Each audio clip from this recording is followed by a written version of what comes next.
ลาวทีวีแคนาดาลาวทีวีแคนาดาห่วงพัฒนาเพื่อสังคมลาวสบายดีท่านผู้ชมขณะนี้ข้าพเจ้ามาอยู่ที่วัดบ้านโพลงามเมืองอาสาพรแขวงสวรรณเขตและข้าพเจ้ามาร่วมงานนี่เนาะแล้วก็มีแขกที่มาร่วมหลายทั้งภายในและต่างประเทศและอยู่ในนี้ก็มี4ท่านนี่ที่ว่าเป็นแขกมาร่วมมื้อนี้แล้วเฮาไปฮู้จักกับเพิ่นว่าเพิ่นมาแต่ไสละชื่อหยังเนาะขอเชิญแนะนำตัวเนาะสบายดีแล้วขน้อยซื้อสีสมัยวรรณสิงห์ขอโทษเอาอีกบ้านนึงขน้อยซื้อสีสมัยวรรณสิงห์เจ้าสบายดีขน้อยซื้อนางสุขสดาการคำวงศาซื้อพวงมะลิคำพงษามาแต่วัดไต่ไงทงเวียงจันทน์มาจากนครหลวงเนาะแม่นละสบายดีขน้อยซื้อนางพันมณีวาดพิรมมาแต่นครหลวงเวียงจันทน์เจ้าบัดนี้ท่านผู้ชมข้าพเจ้าจะถามความรู้สึกของเพิ่นมาร่วมงานมื้อนี้เพิ่นมีความรู้สึกแนวใดเนาะเขาเริ่มจากเอื้อยก่อนเนาะด้วยก็มีความรู้สึกกันดีมกดีใจหลายที่ได้มาร่วมเพราะว่าครั้งที่4แล้วที่มาร่วมงานนี้จะขอบใจมีความรู้สึกแนวใดความรู้สึกประทับใจและก็ยินดีที่ได้มาร่วมงานในมื้อนี้เจ้าใจได้หลายมีความรู้สึกภาคภูมิใจที่ว่าสาวพุทธทั้งหลายมาเต้าโฮมกันในมื้อนี้หั่นนะคือว่าเป็นความสามัคคีฮักแพงแท้ๆแหละจังได้อันวัดว่าอาหารเฮาจังหงเหืองเหลืองเหลือมเนาะขอบใจโดยสบายดีขน้อยก็มีความรู้สึกยินดีและก็ดีใจหลายที่ได้มาร่วมงานในครั้งนี้เท่านี้ก็เป็นครั้งที่2แล้วขน้อยขอขอบใจหลายๆชาวบ้านเพิ่นก็ต้อนรับด้วยดีโดยสบายดีปีใหม่ท่านฮู้บ่ว่างานมื้อนี้แม่นงานหยัง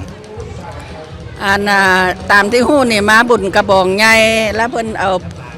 อันไทยเฮาเอาปึ้มพระไตรปิฎกมาถวายก็ฮู้ซ้ำนั่นแล้วเดินมามื้อนี้พอได้ยินว่าพาป่ามาแต่ไทยค่ะโอ้แฮงดีใจได้พ่อพี่น้องมากหน้าหลายตาเนาะแล้วพี่น้องทางเวียงจันทน์นครหลวงเวียงจันทน์เฮามาหลายบ่โอ้45คนรถบัสคันนึงเลยรถบัสคันนึงแม่นล่ะท่านเป็นคนท้องถิ่นนี่บ่หรือว่าคนมาแต่บ่อื่นเขาเป็นคนวัดไต่ใหญ่เวียงจันทน์เพราะว่าเฮามานำครูบาบ้านนี้เพิ่นไปบวชอยู่วัดเฮาแล้วมานำเพิ่น2-3 เทื่อแล้วท่านผู้ชมอันนี้ก็เป็นที่มาที่ไปเนาะเป็นอย่างเพิ่นอยู่เวียงจันทน์เพิ่นจะค่อยมานี่ก็เพราะว่าบุญเนาะจ้องนำมานำครูบาเนาะท่านได้รู้จักกันวัดนี้ได้เท่าใดขน้อยฮู้จักวันนี้ด้วยการแนะนำของแม่ศรีสมัยเพิ่นแนะนำพานักแสวงบุญเป็นต้นแม่นพี่น้องอยู่ในนครหลวงเวียงจันทน์มาทุกปีโดยขอบใจมาทางนี้บัดนี้ทีมเดียวกันแม่นบ่แม่นทีมเดียวกัน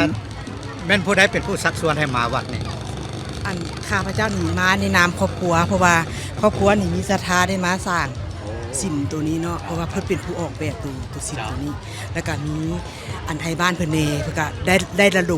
ดมทุนทอนที่ว่ามาสร้างโบสถ์ตัวนี้เด้นะแล้วก็ได้น้ำจิตน้ำใจร่วมศรัทธาเนี่ยกับเพิ่นมาสร้างซอยก็จะได้มาเป็นตัวนี้ก็ย้อนความสามัคคีหักแพงกันแล้วก็ร่วมไม้ร่วมมือนำกันจะเกิดมาตัวนี้เจ้าท่านได้ย้อนเหตุผลอย่างที่เอามามันมาร่วมงานบุญเหตุผลกันลูกพระอาจารย์บัวเรียนเป็นลูกยุคของน้อยโดยแล้วเพิ่นก็มีงานแล้วก็มาทุกปีโดยท่านผู้ชมวันนี้ก็ย้อนสายบุญเนาะจังค่อยมาฮอดมาถึงก็ขอเข้าใจหลายๆเนาะขอให้บุญค้ำบุญสู่เข้าใจท่านผู้ชมก็อันนั้นก็เป็นญาติโยมที่มาร่วมบุญมื้อนี้เนาะก็พวกเขาก็ได้ฮู้จักเพิ่นแล้วเนาะขอจบไว้เท่านี้ก่อนการสัมภาษณ์ติดตามต่อไปเนาะท่านผู้ชมขอบใจ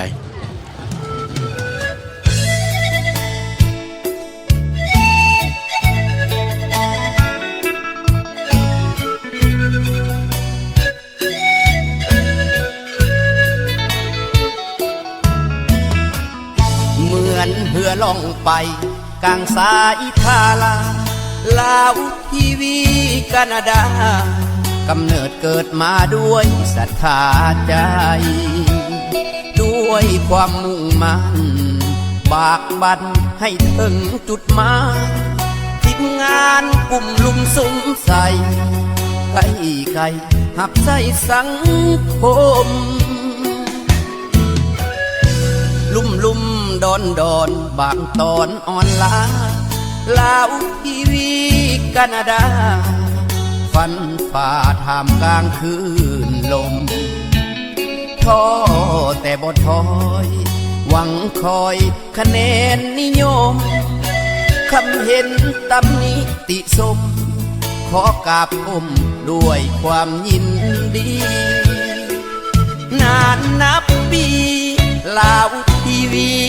แคนาดายอมเสีย